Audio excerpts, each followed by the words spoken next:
Bienvenue sur LinguaWire français B1. Aujourd'hui, nous avons deux histoires. Des boissons plus personnalisables chez Coca-Cola, puis des robots humanoïdes qui gagnent du terrain. Pour vous aider à comprendre cet épisode, retrouvez les transcriptions, les traductions en anglais et le vocabulaire expliqué sur linguawire.com.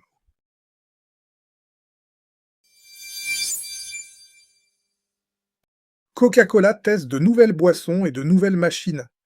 Nous retrouvons maintenant Mathieu, correspondant de LinguaWire pour économie. Merci Louis. Oui, Coca-Cola cherche à suivre une évolution très concrète. Les clients veulent plus de choix. Et les restaurants veulent vendre davantage de boissons. Donc, il y a l'envie de proposer quelque chose de plus attractif et de faire plus de ventes. Où est-ce que la société travaille sur ces idées ? Dans un immeuble de bureaux, près du siège mondial à Atlanta. Là, la société travaille sur plusieurs idées en même temps. Par exemple, elle teste une machine freestyle capable de préparer des dirty sodas. Ces dirty sodas, ce sont quelles sortes de boissons ? Ce sont des sodas mélangés avec des sirops, de la crème ou d'autres ingrédients. Et ce n'est pas la seule nouveauté, si je comprends bien. Non. Coca-Cola teste aussi, avec AMC Theatres, un distributeur micromatique. Il sert à faire des boissons colorées appelées refreshers. On voit bien l'idée centrale, plus de choix. Y a-t-il encore d'autres boissons en préparation ? Oui. Il y a aussi une boisson énergisante qu'on pourra personnaliser par couleur et par goût. Cela change aussi la façon de vendre une boisson. Pourquoi cet intérêt grandit-il maintenant ? Parce qu'une boisson peut sembler plus abordable qu'un repas complet. Au deuxième trimestre de cette année, les ventes de boissons dans les restaurants ont même dépassé celles de la nourriture. Elles ont aussi dépassé celles de la nourriture avec boissons, selon des données citées dans le dossier.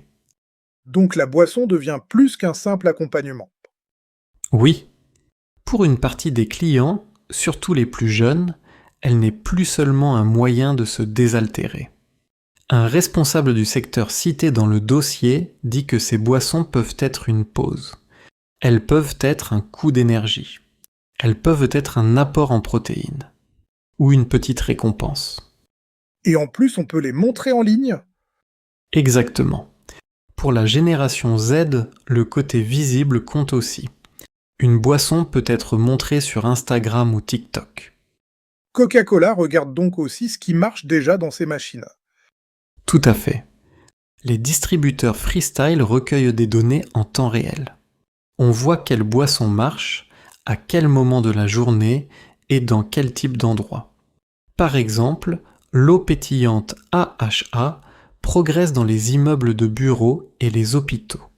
La société utilise ensuite ces indices pour imaginer aussi de nouveaux produits pour les magasins. Et la machine plus petite, celle pour les lieux où il y a peu d'espace, elle en est où ? Coca-Cola a présenté le Freestyle Mini à Chicago ce printemps lors d'un grand salon de la restauration. Il offre jusqu'à 16 choix de boissons, donc plus du double d'un distributeur classique. Mais pour l'instant, la société ne l'a pas encore vendu à des clients aux États-Unis. La logique est claire. Plus de choix, plus de données et plus de chances de garder les clients. Oui, et c'est aussi une question de concurrence. Si Coca-Cola n'ajoute pas d'options pratiques et nouvelles, un concurrent peut prendre la place. Cette histoire montre que, dans la boisson, l'innovation ne concerne plus seulement le goût. Elle concerne aussi la vitesse, la personnalisation et l'expérience.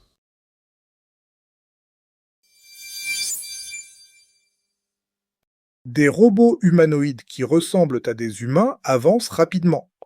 Nous retrouvons maintenant Camille, correspondante de LinguaWire pour technologie. Merci Louis. Oui, les robots humanoïdes attirent de plus en plus l'attention. Et on commence à mieux comprendre pourquoi. Le mot important ici, c'est humanoïde. Ce sont des robots qui ressemblent à des êtres humains ? C'est ça. L'experte Naomi Fitter dit qu'il s'agit de robots qui sont souvent entre la taille d'un bébé et celle d'un adulte. Ils ont des bras, des jambes, et parfois même un visage. Cette semaine, on les a vus en public. Oui, le sujet était visible au salon Robot Conference de Pékin. Certains robots dansaient, boxaient et l'un jouait même au ping-pong. Ça ressemble presque à un spectacle. Mais pourquoi ces robots prennent-ils autant de place maintenant? Naomi Fitter explique qu'il y a aujourd'hui plusieurs raisons à cette montée en puissance. D'abord, beaucoup d'entreprises aiment l'idée d'un robot généraliste. Il serait capable de faire plusieurs tâches. Au lieu d'acheter un robot différent pour chaque emploi, elles espèrent en utiliser un seul pour plus d'usages. Donc l'enjeu, c'est aussi la souplesse. Exactement. Il y a aussi l'idée de créer des machines à notre image. Fitter dit que cela attire certaines entreprises, certains investisseurs et aussi des spécialistes de robotique. Mais elle insiste sur le fait que les humanoïdes sont très complexes à construire. Qu'est-ce qui les rend plus difficiles que d'autres robots? Ils ont souvent plus de moteurs, plus de mouvements possibles, donc plus de degrés de liberté comme on dit. Et surtout, ils arrivent de plus en plus dans des lieux où il y a des gens ordinaires. Des gens qui ne s'attendaient pas forcément à en croiser un dans leur journée. Je comprends mieux le mélange entre fascination et gêne. Oui, et Naomi Fitter dit que ce mélange est réel. Dans ses recherches, elle voit souvent un effet de nouveauté au début, puis un léger recul de l'opinion positive avec le temps. Elle parle aussi de robots comiques. Les robots comiques, c'est surprenant. Vous avez un exemple? Oui, le petit robot Nao, par exemple, peut observer la salle. Il peut lire les réactions du public et ajuster sa réponse en temps réel. Tout le monde ne trouve pas cela rassurant, j'imagine. Non, pas du tout. Certaines personnes trouvent cela amusant. D'autres sont un peu mal à l'aise. Et sur l'idée que la Chine serait en avance sur les États-Unis. Fitter répond que c'est compliqué. Elle dit que le matériel compte, mais que le logiciel et la capacité de calcul comptent aussi beaucoup. Donc on ne peut pas juger seulement à l'apparence du robot. C'est exactement ça. Un robot peut sembler très vivant grâce à de bonnes pièces, mais ce qui se passe à l'intérieur dans le programme et dans la façon dont il apprend change tout. Cette histoire montre que le vrai tournant n'est peut-être pas seulement dans la forme humaine du robot. Il est peut-être dans sa capacité à agir dans le monde réel.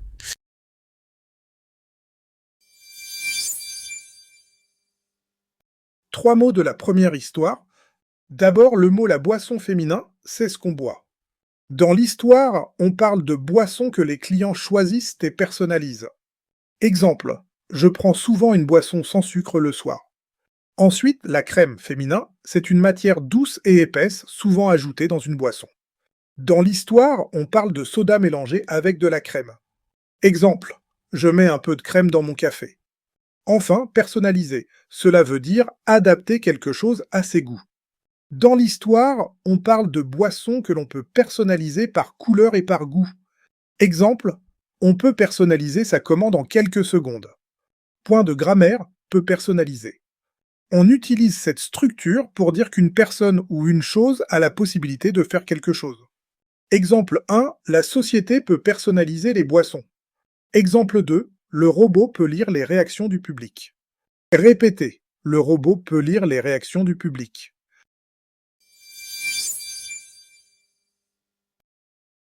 If LinguaWire is helping you, the kindest thing you can do to support our growing team and language learning program is leave a rating wherever you're listening. It's how other learners find the show. And if something could be better, tell us through the feedback form at linguawire.com.